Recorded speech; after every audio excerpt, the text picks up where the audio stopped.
Што ќе се случува, Љупчо, по твоја проценка во наредниве 10 денови?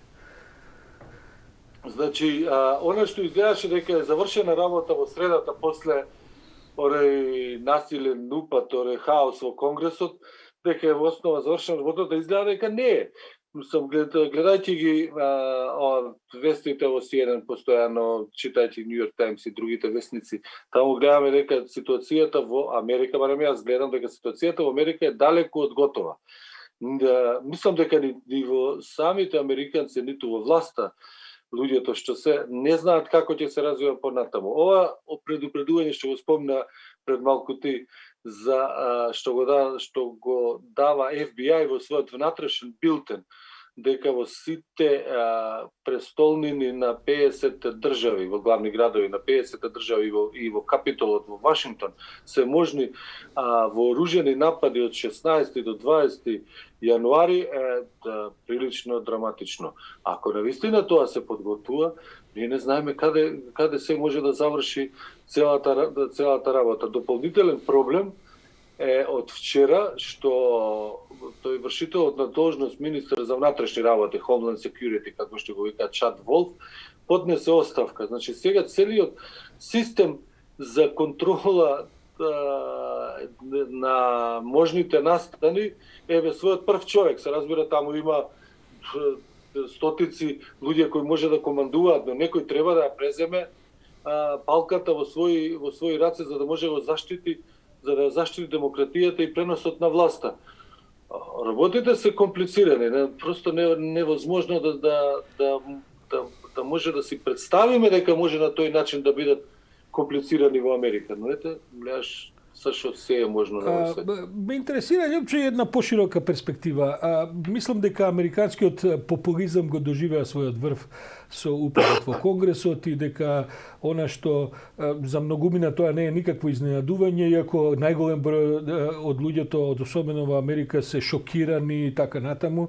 Оние што ги следат работите немаат право да бидат шокирани, бидејќи видовме многу најави и сите трендови упатуваа на тоа дека целата оваа работа со господинот Трамп, со неговиот начин на владење и неговиот начин на политики и спроведување во Америка нема да заврши добро.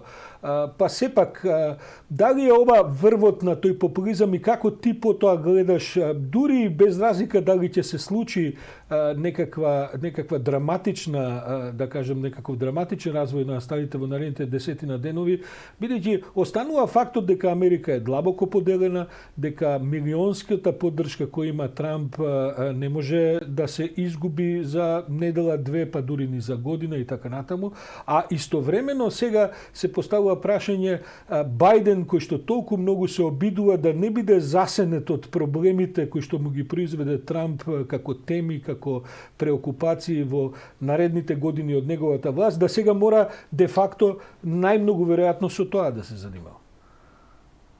Значи, ја не мислам дека ова е врвот, ова е некако хресчендо на станите од последниве не 4 години, бидејќи Трамп се појави на бранот на тој популизам како катализатор, но инаку тој него поттикна тој популизам. Тој беше поттикнат многу години претходно, се сеќаваш со појавата на Чајанка, значи тој делот од републиканската партија претходно уште порано со други популистички движења, да не зборуваме уште на Џорџ Валас во 60-тите години на минатиот век, но ова не сум сигурен дека брзо ќе заврши. Америка е поделена како и секоја земја, би рекол, што е поделена политички. Ние сме поделени политички. Франција е поделена, Шпанија е поделена, Германија е на свој начин поделена, Холандија да не зборуваме, значи поделена, но поделбите ваму во земја во која што има огромен број оружје се многу опасни. Замислете што ќе беше ако барем 1/10 од тие или 1/20 од тие луѓе што упаднаа во Конгресот да носеа со себе оружје на кое што легално можат да го купат. Тоа ќе беше вистински масакр, мислам, на луѓето, на конгресмените, сенаторите во Конгресот, во тој хаос во средата. Дали Бајден ќе го потроши барем половина од своето време во лечење на раните после овие настани, претпоставувам дека ќе потроши голем дел од времето. Не знам дали добро забележа во обраќањето на Трамп кога ги повикал овие демонстрантите да се смират и да се заминат дома, но не ги осуди. Тој само рече we love you, you are so special. Значи и ова е почеток на едно неверојатно патување. Значи тој го најави, тој е можеби само предводникот, но на тоа патување има милиони следбеници. Така што ако го нема Трамп, ќе се јави некој друг. На Америка, знаеме Америка дека од 1861 до 65 година имаше неверојатно крвава граѓанска војна и дека таа поделена Америка се уште постои. Тоа треба само институциите, судовите и демократијата успева да ја задржи заеднички во една заедница и да напредува. Ќе биде комплицирано, но најважното што е, мислам, за сите во светот, дека таа мора да продолжи да биде главен светилник на слободниот свет. Ова со настаните не за тоа што се случи во Конгресот, на тоа влегување, но брзото собирање повторно за само 6 часа да чистењето на салите во кои што упадна овие насилниците, што како што викат овој Бајден и сите други домашни терористи, и враќањето на бизнисот, тоест потврдувањето на победата на Џо Бајден беше неверојатен настан погледнат од наш аспект и од европски аспект, дека после сето тоа што се случи за толку кратко време да се вратат конгресмените на таа работа за која што тие требаше да се состанат тој ден, е неверојатен успех според мене и за тоа треба да им сигнеме капа сите во светот, затоа што тие не попуштија под сите притисоци и тоа е, мислам, водилката која што понатаму ќе ја води Америка во наредниве 4 години, од се надам и другите 4-16 колку ќе да. Смеам ли да бидам циничен, Љупчо, и да кажам на извесен начин дека може би во целиот развој на настаните, дури и начинот на кој што избликна со експлозија оваа поделба во Америка и оваа радикална, една и крајно десничарска, крајно радикална, екстремна десница, дека може би е извесен, како да кажеме, едно пробивање на тапата на шишето во кое што инаку ќе се влечкаше таа поделба во еден период кој што не ќе можеше да се процени уште колку долго ќе траеше. Вака, барем сега се сите излезени на сцената, сите се натерени да заземат став, да имаат околу сите тие работи, особено кога е во прашање републиканската партија. Бидејќи и во Америка се потврди дека флертувањето со крајно десничарските кругови, со тие екстремни идеологии и така натаму, на крајот највисоката цена ја плаќаат оние кои што се умерени во некакво процентристичко движење на политичките собитија. Во таа смисла, кои се главните процеси што сега се одвиваат кај републиканците, бидејќи таму веројатно ќе треба да дојде до најкрупниот прелом околу иднината политичка на Соединетите Американски држави? Сашо, во голема мерка си во право за тоа што го кажуваш, мислам, дури во целосна, но пред да одговорам на прашањето, значи, не синоќа, предходната ноќ, некаде околу 4 саат од Сабајле, CNN даде еден специјален извештај од саат и пол, значи, за настаните што се случува во Блицер, ја подготви емисијата, што случува во тие 24 сата што ја потресува Америка. Знам дека тоа било доста, но јас останав да го гледам. Кога ќе го погледнеш, може би можеш да го најдеш и гледачите. Да, го гледавме, да. Тоа е фрапантно, на се она што го гледавме на емисиите, следејќи ги вестите и така натаму, е 10 пати, најмалце 10 пати зголемено по интензитет, со внатрешни снимки, други. Мислам, тоа ќе видите дека таа Америка и таа републиканска партија се отидени во некој пат, мене ми се чини од кој што нема враќање, затоа што сега кои ќе овие умерените републиканци кои ќе излезат за 2 години, има 1/3 од сенаторите што треба да се бираат. и целиот конгрес, нели на секои 2 години се бира конгресот во целиот представнички дом се бира. Ако Трамп има 80 милиони следбеници на Твитер, на неговиот профил што сега е укинат, и ако се поттикне еден бран на гласање против умерените републиканци, ја не знам кој од тие републиканци ќе добијат од тие умерени ќе може да се пробијат во Конгресот. Може би 30, 40, 50, 60%. Но има, например, и во сегашниот состав, сега што во неделата беше инаугуриран, има веќе избрани представници на таа крајно заговорничката група Канон, која што влезе во Конгресот. Сега, после овие настани, ја очекувам дека поголем делот од тие крајно десничарски популисти ќе гласаат за некои кои што ќе бидат представници на радикално крило во републиканската партија. Колкав ќе биде тој број, не знам, но факт е дека републиканците со нивното недејствување, особено со молчењето на лидерот на републиканците Мич Макконел, лидерот на мнозинството во Сенатот, и на други луѓе околу него, беше овозможено ова лудило што се случи во средата во Вашингтон. И се сеќавате таму кога секој што ќе кажеше нешто што не се согласува, што не е во согласност со ставовите на Трамп, или пак што зазема некакви поумерени позиции во американската политичка сцена, тој беше линчуван прво од Трамп и од сите други негови следбеници и изолиран во рамките на републиканската партија, која, да спомнеме, тоа е партијата на Абрахам Линколн, и во Сенатот и во представничкиот дом. Значи, еве гледаме дури и вечерта после настаните, кога се собра Конгресот повторно да заседава во представничкиот дом, на една од тужбите таму за неприфаќање на резултатите од гласањето во Аризона и одредувањето на 11 електорски гласови во Аризона, 136 конгресмени од републиканците гласа против прифаќањето на резултатите од изборите, дури и после тој насилен упад.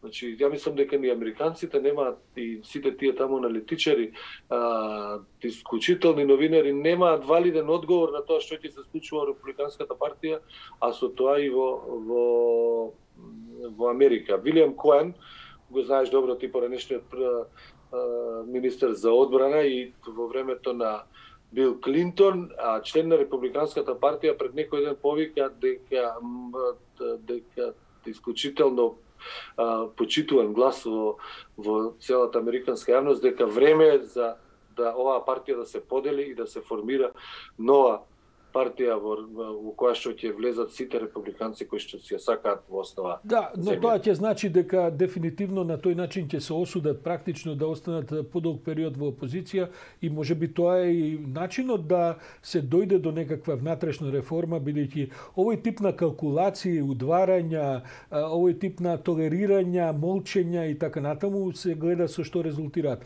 Од друга страна, Љупчо, веројатно ќе се согласиш дека за демократите едно е политичкото ниво, но другото ниво кое што е најважно можеби во демократските држави е нивото на функционирањето на институциите. Дури и во оваа криза се гледа дека американското судство не попушти под притисоците, а другите институции, без разлика колку се обезглавени и така натаму, сега ќе бидат навистина ставени на тест, бидејќи ќе мора на овој бран од најавено насилство да се одговори со институционален одговор, каде што државата веројатно не ќе има избор освен да примени сила. Како ти се чини можност за тоа, особено во контекст на информациите дека голем дел од овие што упаднаа во собранието, ние тоа го знаеме и од нашите случувања овдека, не беа само обични луѓе, туку беа преоблечени во цивили, армиски луѓе, не знам, полицајци, пожарникари и така натаму, значи една прилично потентна и би рекол структура која што разбира што е организација, разбира што е команда, дополнително со вооружувањето за кое што ти говориш и така натаму. Како ќе биде овој институционален одговор, како ти се чини и на судството и на другите институции во Америка кон овие политички превирања огромни? Значи, судството во деновите после изборите, мислам, ја зачува демократијата во Америка. Тоа е основно, бидејќи политиката тука не можеше да го направи тоа без оглед. Ние гледаме и филмови ова за погрешни пресуди, за некои луѓе што лежат невини во затвор, но судството во овој случај ја зачува демократијата и републиката во Америка, бидејќи не подклекна под политичкиот притисок. Сега, знаете, овдека во Македонија има некакви првични реакции, ДМК има само 20 луѓе или 50 кои што се обвинети, сега мислам околу 50 дека се за упадот во Конгресот. Вчера двајца членови на полицијата на Капитол се суспендирани, уште 10 до 15 луѓе се под истрага за нивното учество, значи дека намерно пуштиле на некои од портите да влезе толпа во Конгресот, но ова ќе биде долготраен процес на идентификување на сите насилници. Еден од поранешните министри за внатрешни работи, Джак Джонсон, изјави пред 2 дена отприлика дека сега и еден од истражителите, тоа го гледав на FBI, сега вика, нас не чека, немојте да очекувате брзи резултати од се ова. Ние сега ќе можеме да ги видиме тие луѓе што беа најпознати од оние снимки, така човекот со роговите, оној што го носеше знамето на Конфедерацијата, тој што седеше во фотелијата на Ненси Пелоси. Сега, според она што го пишуваат американските медиуми и што го јавуваат нивните поранешни и сегашни официјални лица, почнува истрагата од типот на се сеќавате на бомбата, на атентатот на Бостонскиот маратон. Значи, истрагата на Бостонскиот маратон почна со секвенционирање на сите можни снимки на луѓето што таму се појавувале во публиката. И потрага човек по човек. Кој е тој, додека не дојда до прво во рокот 2 дена 3 колку дојдоа до двајцата браќа што го направија, но овој атентат, но за истрага за вклученост на сите можни луѓе во овие настани.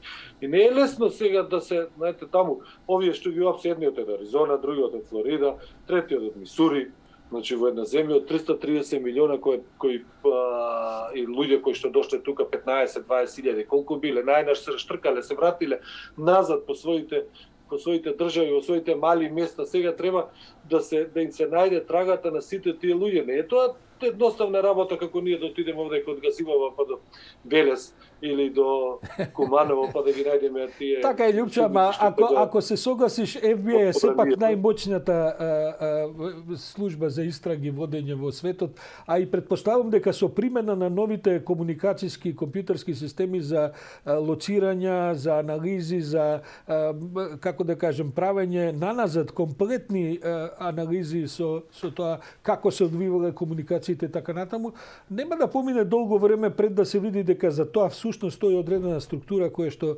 работела веројатно на организација, такви беа и вчерашните најави на FBI, дека стоја структура која работела на организација на целиот настан.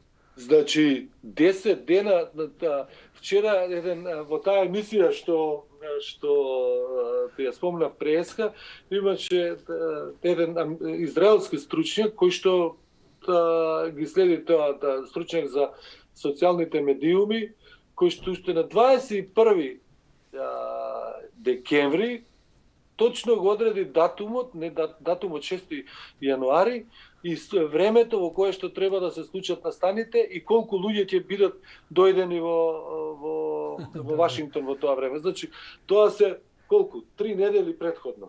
Значи, бидејќи следејќи ги сите тие, како што велиш, траги по социјалните медиуми, има нека организацијска структура која што уште на почетокот на декември го направила целиот овој план како да се во основа тоа требаше да се спречи заедничката седница на Конгресот на која што ќе бидат потврдени резултатите од електорските гласови. И со тоа на одреден начин да се продолжи или владењето на Трамп, или да се воведе некаква воредна состојба. Значи, тоа сигурно е оваа организација во која што многу луѓе се приклучиле во тоа што навистина биле заведени од приказните и лагите дека изборите биле неправедни или наместени. Ама во јадрото на сето тоа стои една организација која што сака да ја подкопа целата американска демократија и да донесе владење кое што не е соодветно на денешно време, но како ние гледавме таа дистописка приказните на серијата на Слугинката. Да. Во одреден момент и најдобрата, најчуваната демократија може да се соочи со таков предизвик и на кој може и да падне. Ништо не е за секогаш дадено. Да, мора да се бори секој ден за тоа. Јасно е дека во демократијата нема за навек решени прашања, дека предизвиците се секојдневни, особено во денешно време, дека нема одмор од чување демократските принципи. На крај сепак ти напише една колумна која предизвика големо внимание, во кој што процени дека настаните во Америка се практично подарок за Вилма Русковска, во кој што туку што кај нас тече процесот пред апелација на пресудата на нашите слични настани од 2017 година. Македонија е премала земја за да може да биде проучувана и биде пример некому. Меѓутоа се согласуваме ли дека практично технологијата, намерите, целите, па дури и организацијата од она што се случуваше во Македонија е прилично слично на ова што сега се случи во Вашингтон? Значи, има таму еден мејнстрим во таа радикална десница во која е вовлечена во главните конзервативни партии, во нашата, во ВМРО ДПМН, таму во Републиканската партија.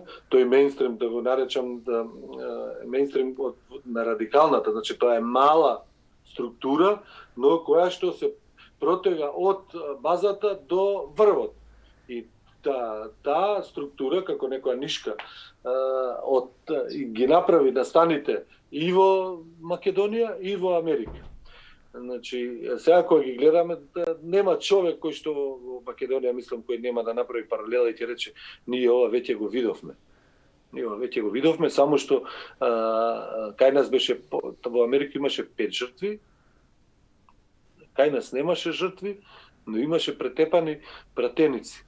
Што доколку тоа се случеше доколку протестантите во Америка влезеа во салата додека се уште пратениците таму, конгресмените или сенаторите во нивната сала заседаваја, не знам како ќе беше крајниот резултат. Но во основа ова што кај нас, без оглед тоа што немаше жртви, а Зијадин Села беше тешко повреден, нападот врз избраните представници на народот покажа до каде може да оди една толпа во која што има, не викам добронамерни, но заведени луѓе, која што заради политичките интереси на одредени структури може да биде заведена и доведена до ситуација да направи масакр. Има ли со такви структури, Љупчо, во која што наеднаш си од едната страна, па од другата страна на како да си во Twin Peaks, како да ви кажам. Значи, да.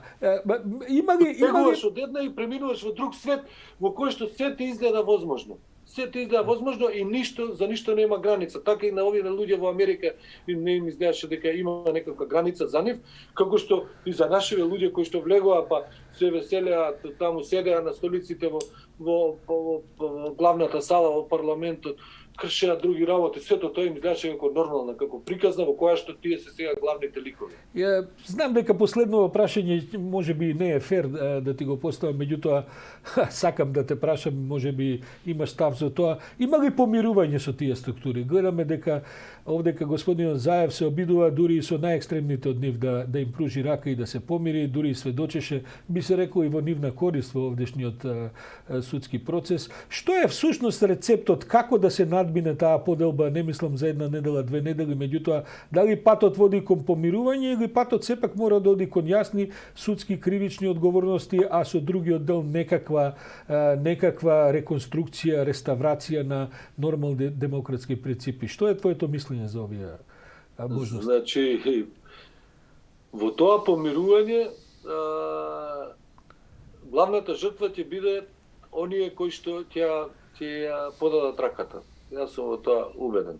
Затоа што тие тоа ќе го направат со искрени намери, а овие другите што ќе примат таа рака, ќе направат како предпоставувам со некаква намера работите да се смират во овој момент, а понатаму ако треба повторно да излезат на површина.